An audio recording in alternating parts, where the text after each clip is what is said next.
God, you startled me. What do you mean that was the way I yelp is cute? It sounds like a oh, get out. Go back to work. You ass. That's a hell of a way to tell me you're happy to be home.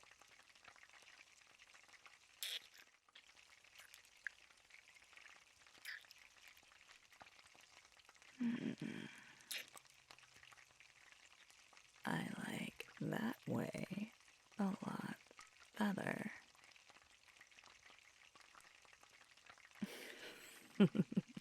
Oh, you're an ass.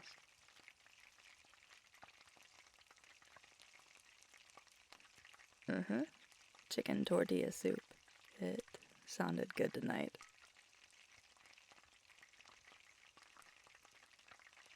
That would be wonderful, actually.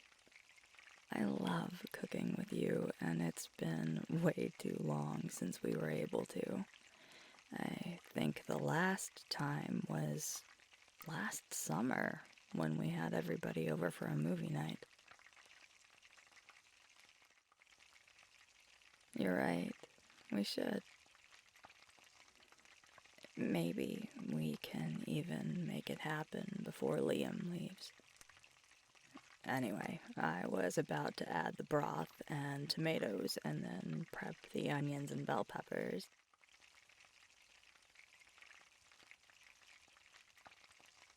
No, I was preoccupied and forgot to get them dealt with ahead of time.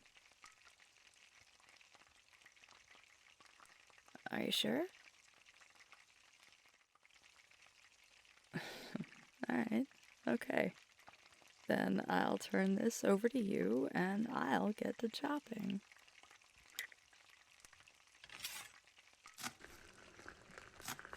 I'm really glad you're home on time tonight.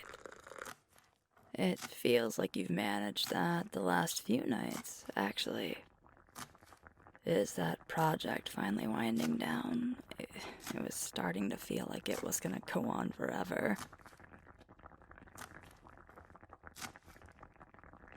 Oh my god, seriously? How do they think that's gonna work? You know what? Never mind. I keep hoping they'll pull their heads out of their asses, but I guess not. Are they still refusing to hire anyone else on? Well, I guess even the most stubborn are forced to see sense at some point, or else they'll be forced to admit their own failings. And your boss certainly wouldn't want to have to do that from what you've said about him. That's got to feel like such a relief for you and the rest of the team, though. When do they start? That's really, really soon. That should help with getting all the revisions streamlined, though, right? I'll make sure to keep my fingers crossed then. Here, scoot over and let me put these in. We did. It was good. Mostly. God, I hate to say it, but it was bittersweet.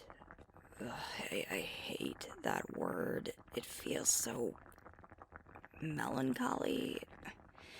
And using it makes me feel like I'm writing a high school book report. But that's what it was. Bittersweet. I'm grateful he took a half day so we could have lunch and enjoy each other's company and just talk. And that was really, really nice. but I hate the way it's making some things feel so final. I know they are, but I hated how it felt. It was just this undercurrent the whole time that we both really avoided acknowledging as much as we could.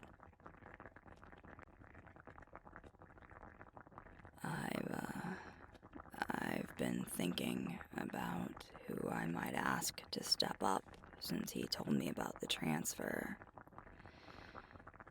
Feels like I've been running the pack like a Rolodex through the back of my mind for the last 2 weeks. Rachel would probably be my first choice, but I know she'll turn it down.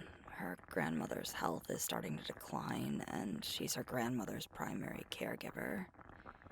Felix would probably jump at the chance, but he's too young, too hot-headed. Levi might not be a bad pick, but he's a little timid. It isn't necessarily bad, but as a beta it can be. And with me as an alpha with my personality, I'd be too concerned about how he was doing emotionally to feel like I could rely on him to be my teammate, my partner. We need to be able to function as a unit, which means there needs to be a particular balance between an alpha and a beta.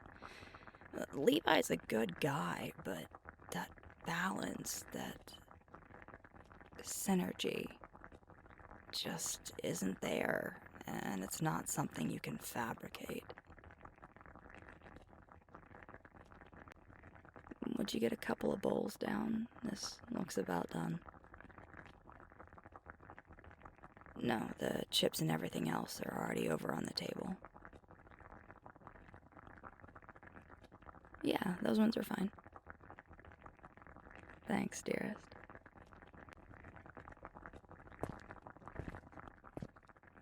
Yeah, he did, actually. He thought I should ask Darcy.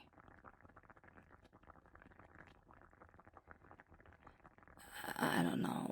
I think she could be good, but it could be stepping straight into a fucking nightmare of a mess. What with her parents being who they are. I don't think I ever told you, but I met them when I moved here. They're kind people, good people, but they're also sometimes a little stuck in their ways, shall we say.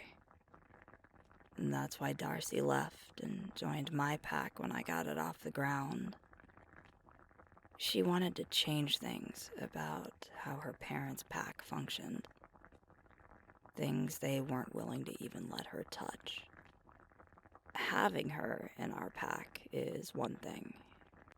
Asking her to be a beta, especially if she accepted the offer, could potentially be something else entirely. Multiple packs existing in the same city, especially a city of this size, isn't at all uncommon. Hell, my parents' pack isn't even close to the only pack in Sarley. Well, yes, Sarley's bigger, but exactly. Ours is the newest here, but it's not like it's just us and the Beaumonts. It takes a lot of effort and work and a whole shit ton of political maneuvering, but you eventually find an equilibrium between the packs. Asking Darcy to be beta has the potential to upset the stability of the whole situation. It could be something they take as a thumb in the eye or something, or they could possibly see it as an opportunity to try to exert some control over our pack. It's sort of like old royal marriages back in the day, only without the dowries. Wouldn't it? We'll ask your daughter to be second in command of our pack, but we want 8 cows, 2 goats, and 4 bolts of the finest quality silk cloth in return. You know, that sort of makes me wonder what modern dowries would look like. Maybe a graphics card or 4. Capsule coffee machine. Yeah.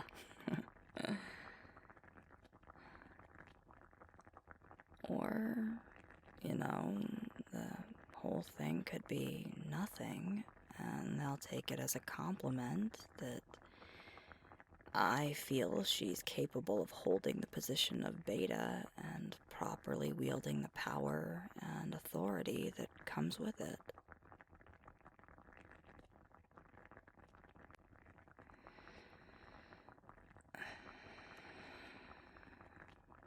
He had her name ready. She's the only one he even considered. And I trust his judgment. I do. It's just that even apart from the potential political ramifications, asking her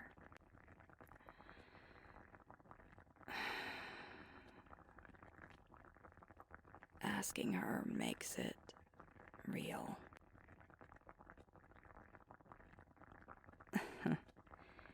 I think I've been avoiding the issue so I can avoid thinking about it.